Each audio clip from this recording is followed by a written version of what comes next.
Humans are weird clicker. Be careful, Quilksich called out.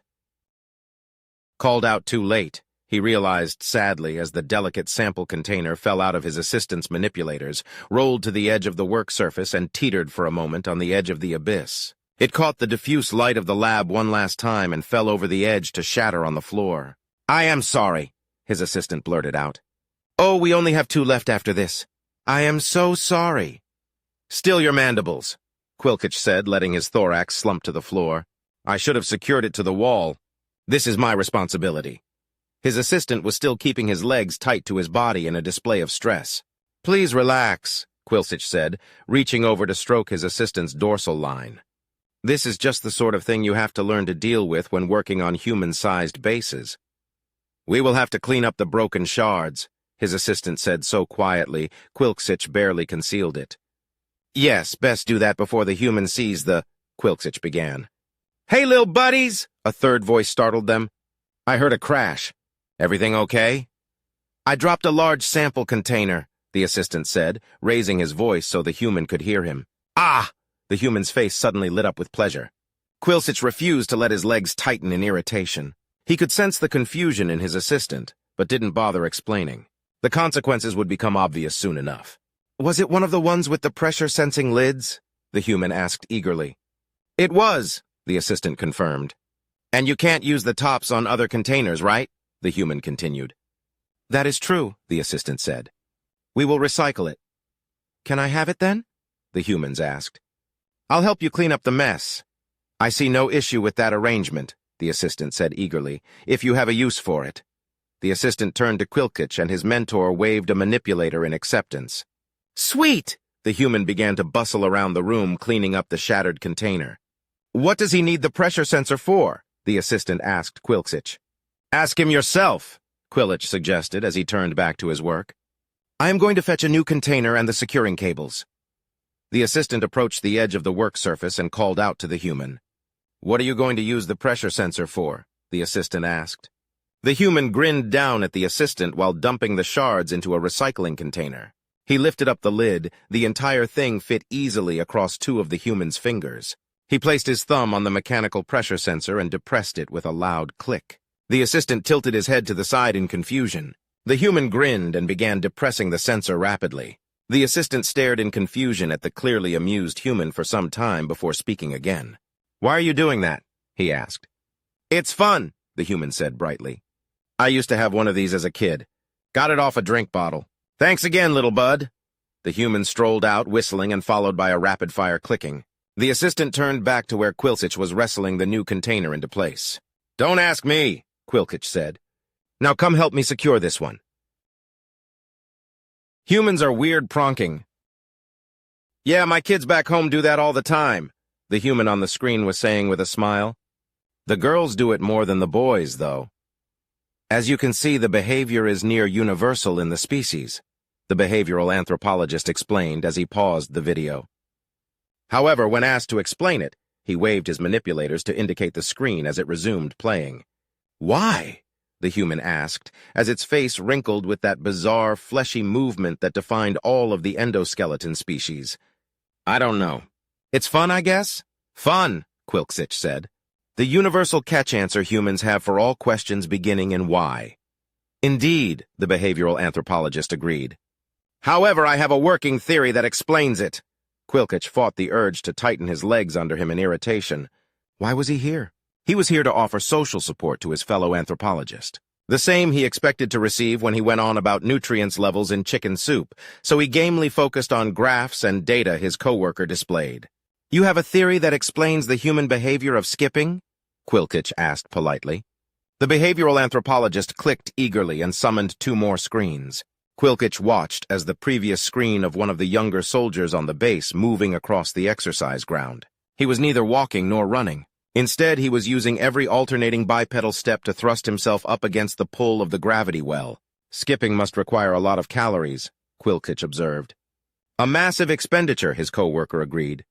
And here is a very similar behavior that the humans recorded in a wild and domestic animals. Quilkich ran his primary eyes over the displays. But those are quadrupeds, Quilkich pointed out, and have completely different diets. They rely on— Yes, yes! The behavioral anthropologist waved a hand dismissively. But the differences in structure only serve to display the similarity in behavior. Quilkich bristled in shock at the abrupt dismissal. The rudeness was, well, it was human, Quilkich remembered with a release of tension. His co-worker had been among the humans the longest. It was only logical that he had picked up a few of their quirks. Quilkich refocused on the screens. All three behaviors involved needlessly thrusting up against the central gravity well, Quilkich summarized. He gave a short hop to demonstrate. Yes, his co-worker enthused. And the humans have already described and explained the behavior in other species, but— He held up his primary manipulator. They have not thought to apply it to themselves. Quilkich kept his primary eyes on the behavioral anthropologist, but snuck a pair of legs under his abdomen to begin lightly tapping on the keyboard he projected there. He found himself once more grateful for learning to divide his attention so well in academy. And then I discovered the age gap, his co-worker went on eagerly. Human young display the behavior near constantly, but adults only display it when they are alone, or when they think there is a minimal chance of being observed by other species. Quilkich gave an absent click of confirmation as the other went on. And then the mass division is quite clear among adult humans, with and inverse correlation between mass and frequency of skipping. The behavioral anthropologist paused and looked eagerly at Quilkich, this time waiting the appropriate time for a response. Quilkich stretched a bit and then settled down again. I am a nutritional anthropologist, he finally said. I can draw no conclusions from your most excellent research data, my friend. It is pronking, the behavioral anthropologist said with a happy titter. The humans pronk just as much as the wild quadrupeds. So your theory is that humans skip to convince predators that the caloric expenditure of catching them would exceed the caloric gain of eating them? Quilkich asked. Indeed, his co-worker said brightly. I see, Quilkich said, tapping a manipulator against the floor thoughtfully. That does seem logical. His co-worker took that as encouragement to go on, and Quilkich slipped his legs back under his abdomen with a vexed click of his mandibles. He had reports to get done. Humans are weird. Sweat. Excuse me, friend Dodge, the voice came from behind him, startling the ranger from his brown study of the remaining miles of moon-like terrain they faced. Yes, fifth friend 57 clicks, he replied, just remembering to add in the honorific. Not that he minded. Once you had shared a malfunctioning ship, a landing that was not a crash by a margin of a few meters per second, and the news that you were going to have to hoof, or wing in his friend's case, it 40 miles across a featureless desert to the nearest supply cache, there was no reason not to call each other friends. A ginger blur came around and focused into a fluttering bat-like creature. I suspect that your water supply is leaking. 57 clicks informed him with his horrifyingly adorable face, scrunched up in what Mac Dodge had learned was a sign of distress. Mac grunted, stood immediately, and began to shrug off his backpack. The partial shade that the rock outcropping had offered only covered him if he was sitting, but this needed attention now. Well, let's see, Mac muttered, carefully examining the mouthpiece, the tube that led to the main reservoir in his pack, and then the reservoir itself. I can't see or feel anything wrong with it, and it doesn't look like I've lost any water, Mac finally said. What makes you think it's leaking? You are covered in water, friend Dodge, 57 clicks insisted. Mac heard the fluttering of leathery wings and felt a velvet brush against his back before the itsy-bitsy hellbat flew around to his face and held up a dripping, wet, manipulating claw. Look at this! That's just sweat, Mac said with a sigh, slinging his pack back on and securing the buckles. Come on, I've rested enough. Let's get going. I want to make another 10 miles before we make camp. What is sweat, and where is it coming from if not your water reservoir? 57 clicks demanded, fluttering around in front of Mac, his dusky ginger fur catching the dim light of the three suns. Did you read the section in our briefing about how humans achieve thermoregulation? Mac asked ruefully, already knowing the answer. No, 57 clicks replied without any seeming embarrassment. Mac sighed and shook his head as he started out. I have a set of glands that pump water out from my internal reserves, and then my skin uses the resulting temperature drop due to evaporation to pull the heat away from my internals and radiate it out into the surrounding atmosphere. Maybe not the most accurate summation, but internal biology wasn't really his specialty. He hoped he was mostly accurate because 57 clicks was so stunned by this revelation that he waited what must have been a full 5 seconds before replying. "The amount of water you must have to store would be enormous," he chattered out excitedly. "I'm 90% water," Mac commented, though his training suggested this might not be strictly relevant. "That is a lot of weight." 57 clicks still seemed shocked. "Just to carry around and expend like that?" "Legs," Mac indicated the limbs in question. "They are really good for carrying extra weight." "It just seems inefficient," 57 clicks commented. "Well, we can't all have sensory horns that double as thermoregulators," Mac said philosophically. "They are very useful," 57 clicks agreed, hovering to preen the organs in question.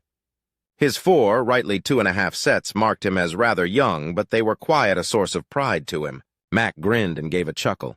It was going to be a long walk, and he was glad 57 clicks was in a good mood. Humans are weird fireworks. "Quilksich?" The voice sounded from around the wall of the office, and the nutritional anthropologist clicked out a response absently. The speaker fluttered into the room and came to rest across from the console where 3 of Quilkich's 8 legs were rapidly tapping away at the screen. "Quilkich!" the hellbat began, his fur flat in some uneasy emotion. Quilsich twitched in irritation and raised his primary eyes to focus on the base safety officer. "Can I aid you 5 clicks?" Quilsich asked. He had more experience than most at fighting the instinctual fear his species had of the hellbats, but it was still uncomfortable to be in the same room with one. "How did you know that I should not have approved the cultural display today?" 5 clicks demanded in a rush, his sensory horns dull with inattention. Quilsich paused and pondered the question. "I did not know exactly," he said carefully. "I simply noted that the humans were grinning and snickering and giggling all together. Those are supposed to be an indication of pleasure and comfort," 5 clicks hissed. "Indeed," Quilsich said, backing up a bit. "However, my personal observations have indicated that if all 3 of those factors occur simultaneously, that the possibility that the humans are involved in some form of dangerous mischief is high." 5 clicks gave a whistling moan and covered his sensory horns with his wings, giving the horns an absent rub. "There is also an informal rule I found in a cache of human documents," Quilsich continued. "At the time, I assumed it was a jest, but perhaps it was in earnest after all." "What rule?" 5 clicks asked, without looking up from under his wings. "If the thought of something makes an adult human giggle for more than 15 seconds, it should not be allowed," Quilsich replied. A sudden explosion rumbled through the base, and Quilsich gripped the console in fear.